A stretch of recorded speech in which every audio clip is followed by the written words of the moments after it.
Okay, welcome to Student Spotlights.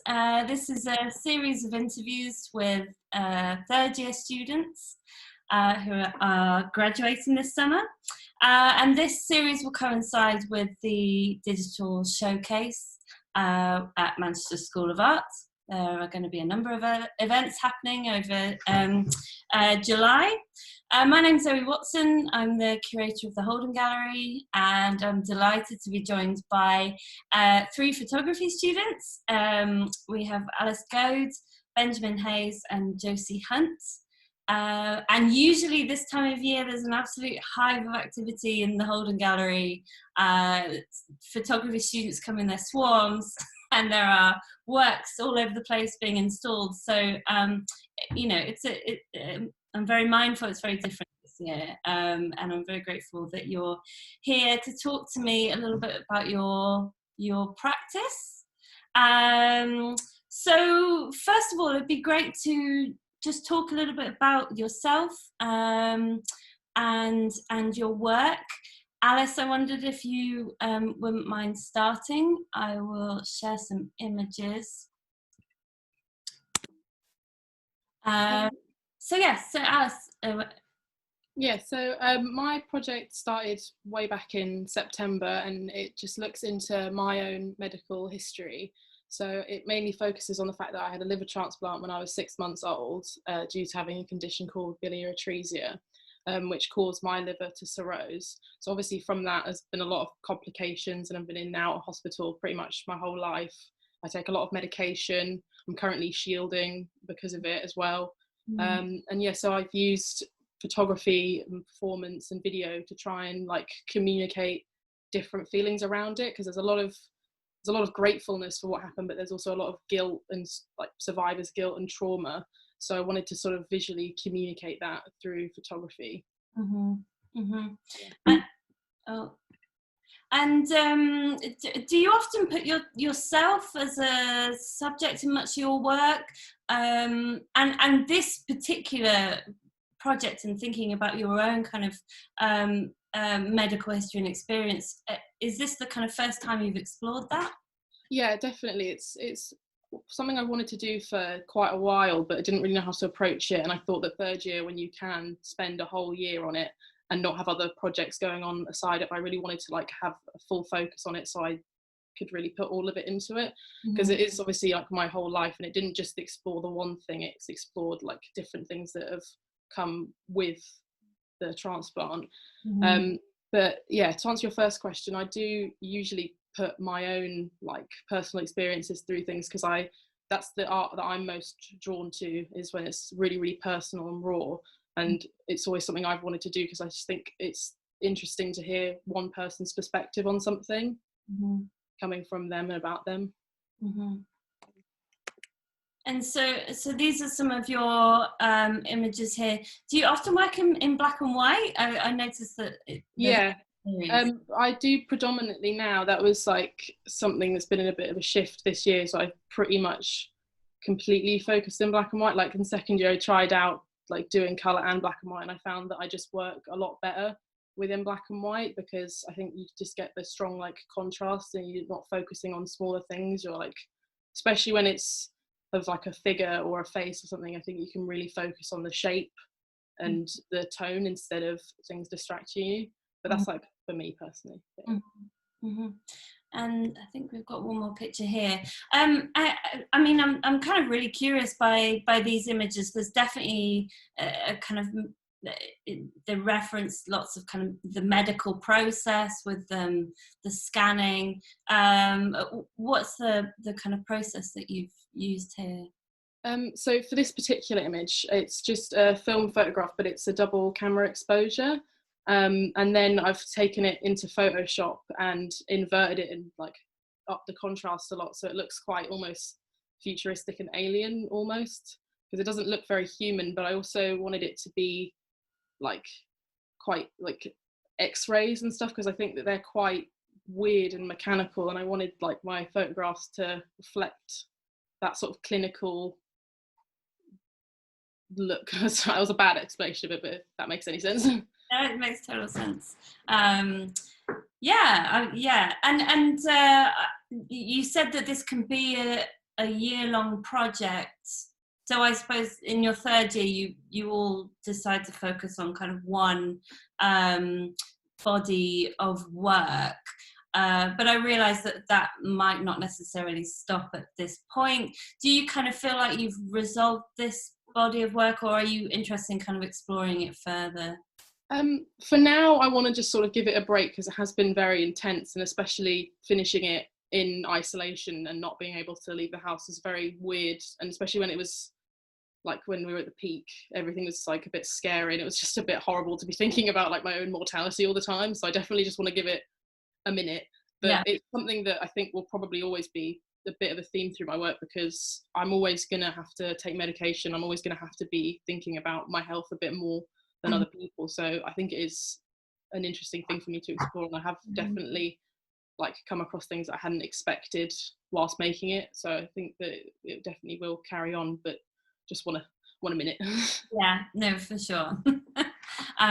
Awesome. Well, thank you, Alice. I'm sure I feel like some of those things will come back in discussion a bit later, because I'm, kind of really curious about how your practice might have changed while going into this period of lockdown. But also, just really, thank you very much. Moving on to Ben, perhaps you could just talk a little bit about your work. Yeah, so my work looks at the relationship between the human form and Mother Nature, and it uses technology to compare the similarities of both the human form and the natural landscape. And by showing them in this format, it allows the viewer to see it in a different setting to the usual, like, traditional photography setting, which I've avoided using as much this year. So me coming from I don't have a photography background, but certainly this kind of 3D software is I'm quite unfamiliar with. So what's the kind of process with this? Does it start with a kind of sort of traditional format of photography, and then you manipulate it, or how does that? I start by doing research by using photography, by going out taking photos of the landscape, and then I can extract information from the internet to get planes for real life places. For example, this one, which is the roaches in the Peak District. And from that, you can just create it into Blender, and then from there, like, the possibilities are just endless. So you can just change everything about the image, the model, which I find interesting, and like the part of the unknown of not knowing how to use it all and teaching myself. That's the main thing that interests me, apart from like the comparison. But like the interest in not knowing things and having to go out and learn them for myself, just find that process in itself quite fun. Yeah, absolutely. So have you always been interested in exploring the landscape? I mean, I feel now like I miss, because I live in Manchester, and I miss just seeing space. Yeah. So it sounds like you kind of enjoy kind of getting out into the landscape, and that being the kind of foundation of the work.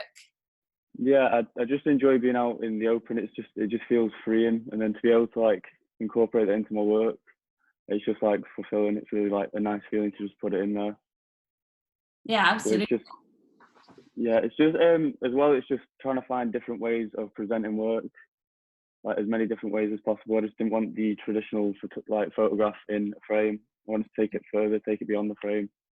So talking about that, I have seen your virtual model that you've made recently of the Holden Gallery, which is amazing and super detailed, and I was kind of really impressed by being able to kind of see the gallery in a 3D form. But and you'd kind of installed some of your work, and so how would this kind of piece be shown?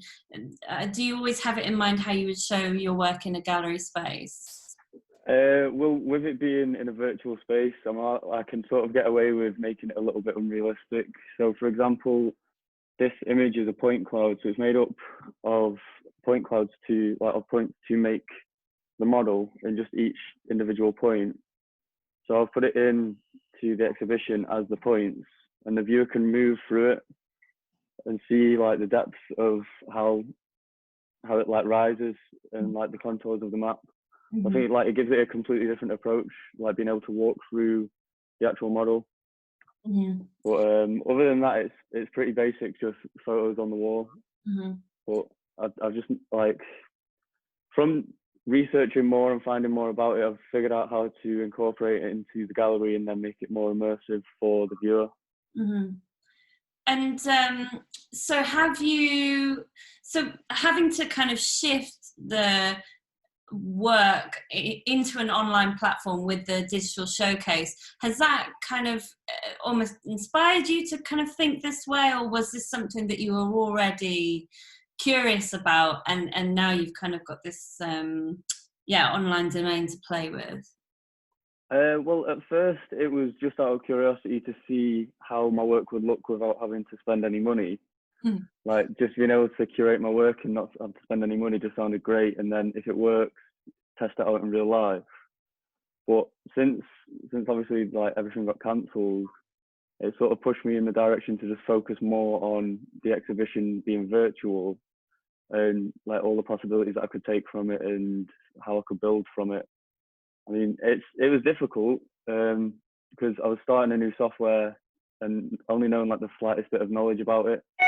But just trial and error, a lot of YouTube tutorials, and yeah, just keeping in. And I think the best bit about it was building the building, because I had a floor plan that I just went from, and just seeing it come to life and then being like in a virtual holding gallery was just quite surreal in itself.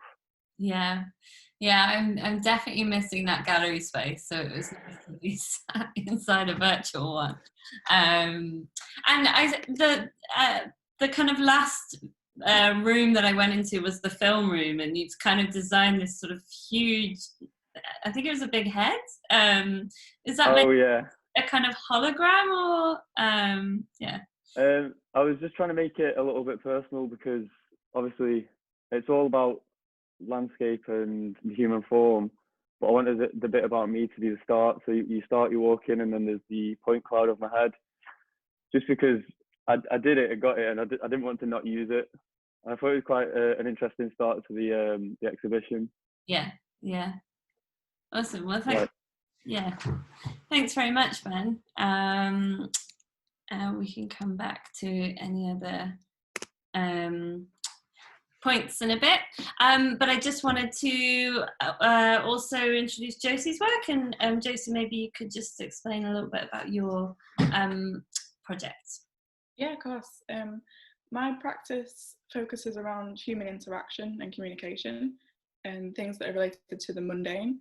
So this project in particular explores the significance of gestures and how they can be used as powerful tools of communication. So, for example, within everyday communication between people in the street, or in wider social, cultural and political contexts, or even in depicting relationships.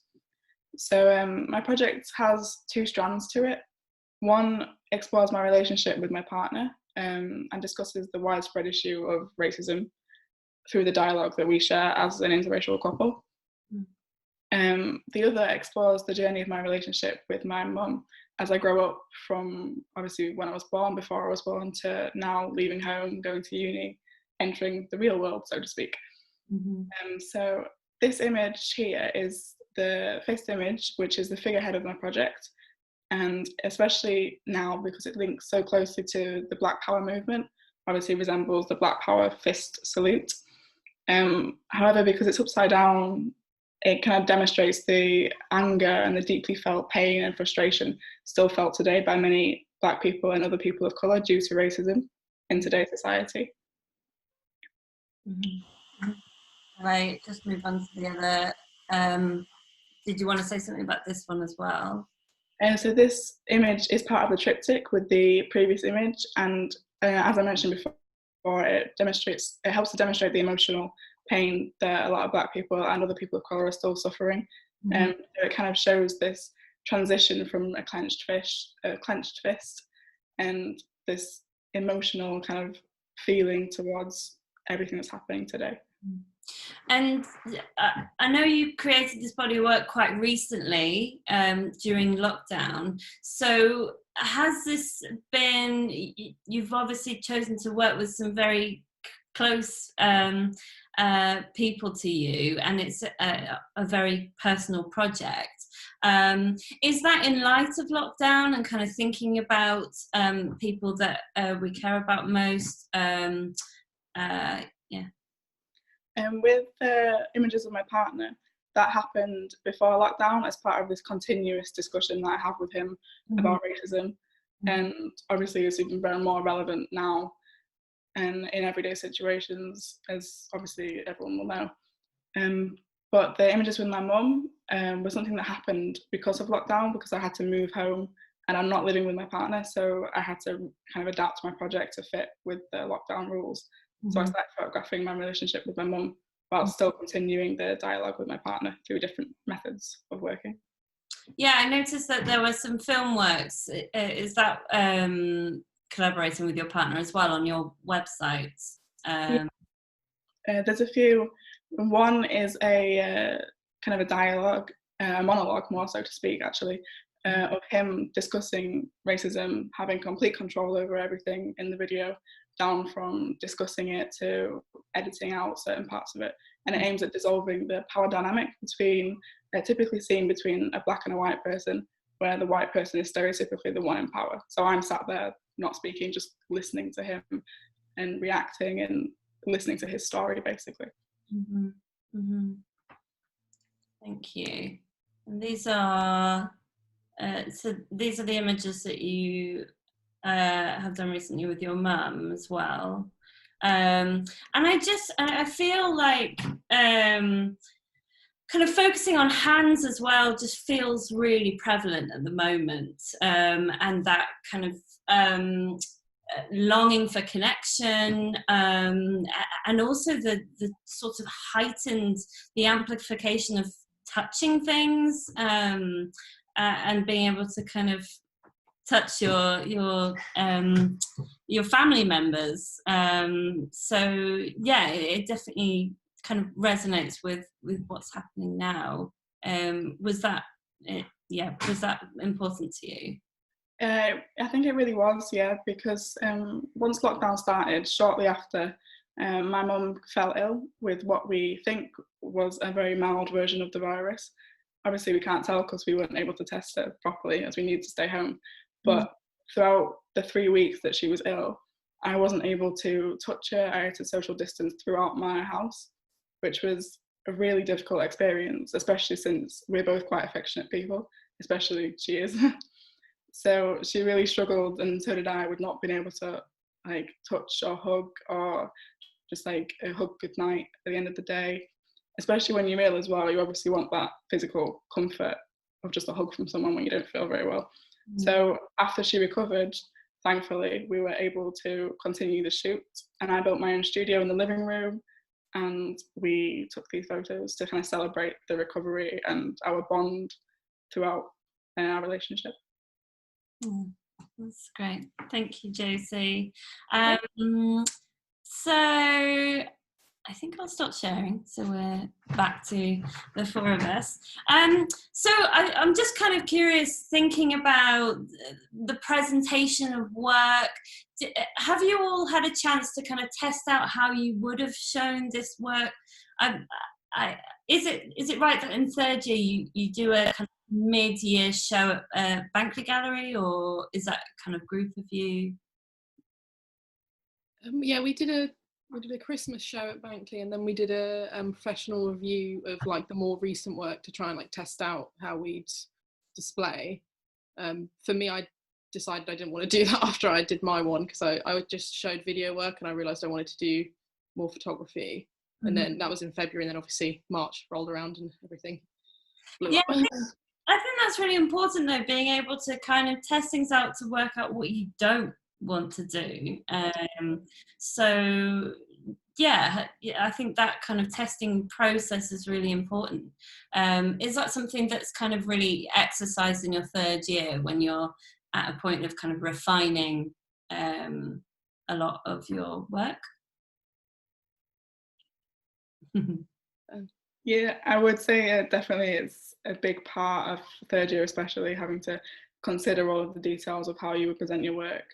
For me, I really enjoy that part of the project, so I really like seeing my work physically and displaying it in a way that I think links best to my concept. So, for example, with my fist image, I applied to do the Benzie Vertical Gallery exhibition alongside the degree show. So I was planning on printing my image, like obviously really, really large scale, so about 3 meters high, to demonstrate the impact on and the power of a simple gesture. But yeah, in lockdown it became difficult, so I had to kind of improvise a little bit. I think the Benzie gallery, the Benzie Vertical Gallery, the opportunity to be a bit more ambitious in scale has kind of been quite I've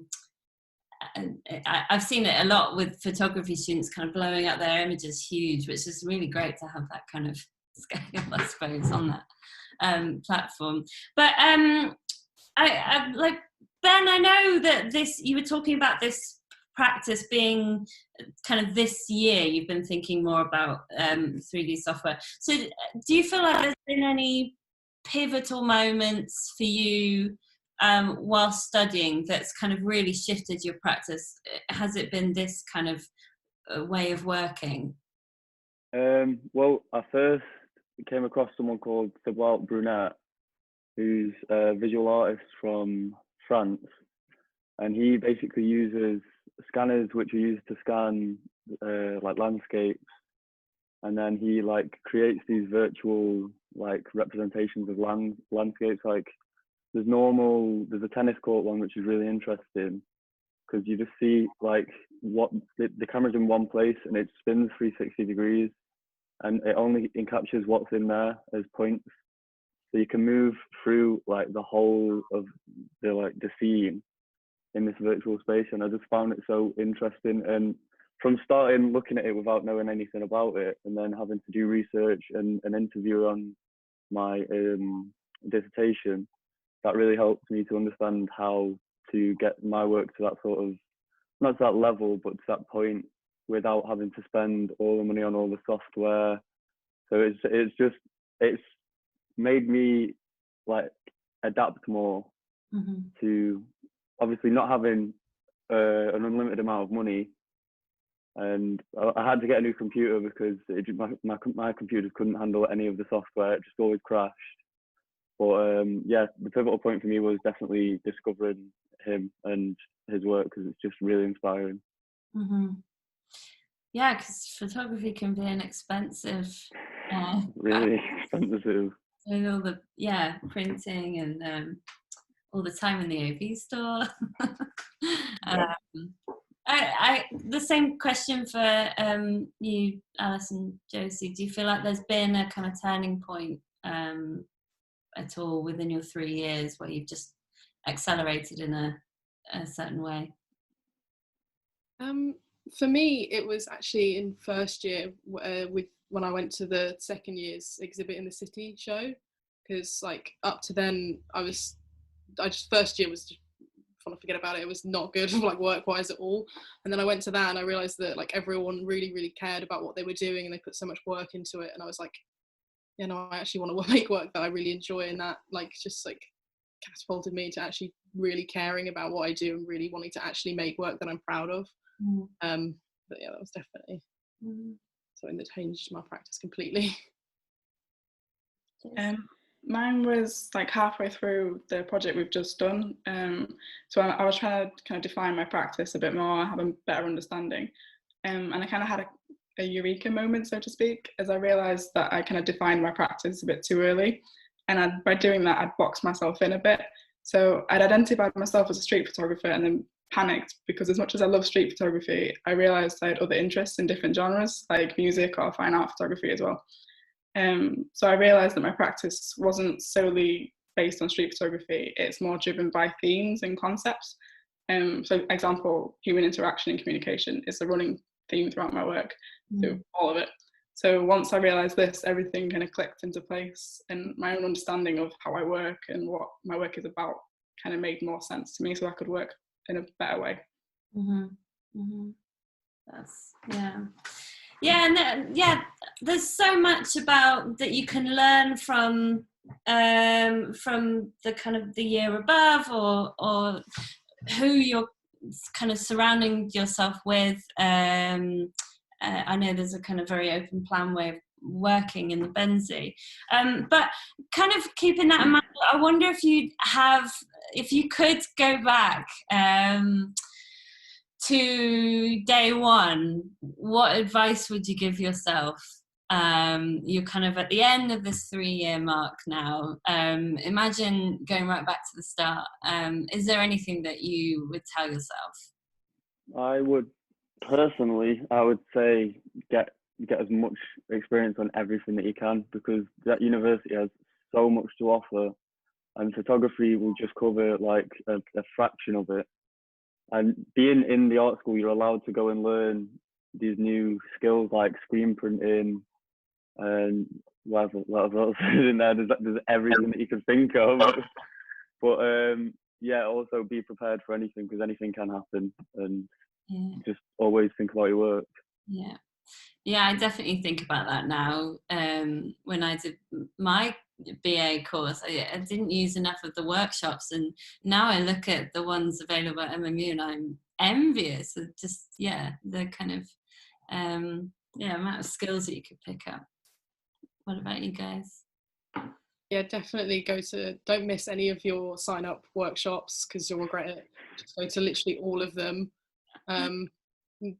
Like, I hated it when I first came in. I was like, everyone, you should network, and I'm like, I just want to have fun. And then I was like, actually no, networking is so important, and finding a community of people who work similar to you and make and think about art the same as you is so helpful, and it can just make your practice 10 times better, because you're having these conversations that are actually really important to have, not just with tutors but people who, like, your peers, who you respect.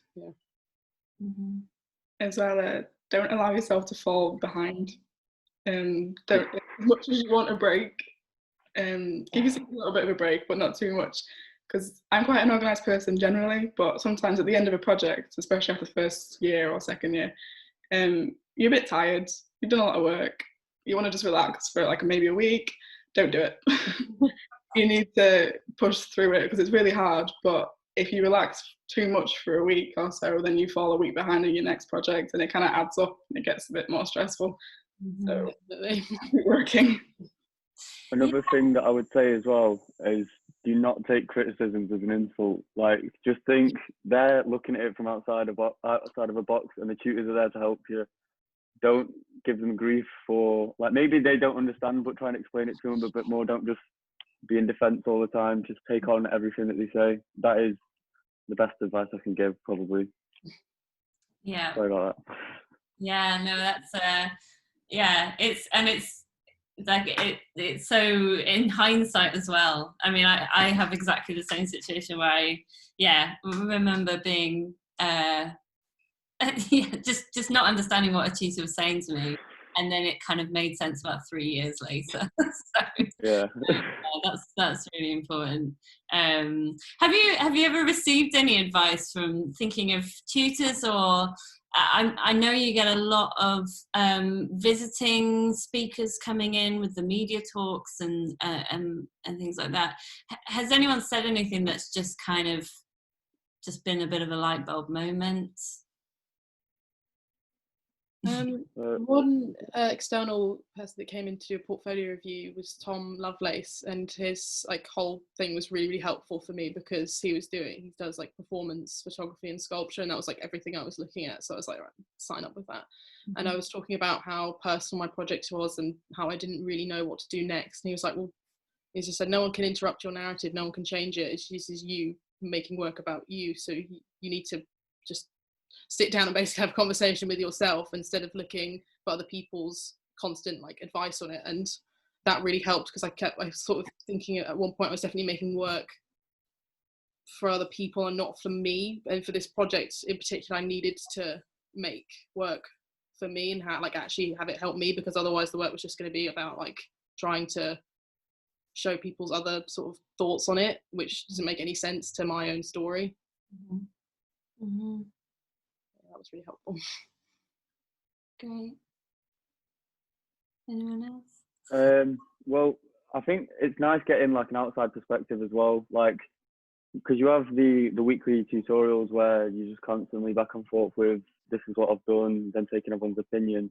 But it's nice to get someone who's never seen your work before, just coming in straight looking at your work and just giving their opinion on like saying what they've taken from your work, which is helpful. Like sometimes it's a little bit off-putting because you've got this idea of what the work is and what you want people to see it as, but then you get told something completely different.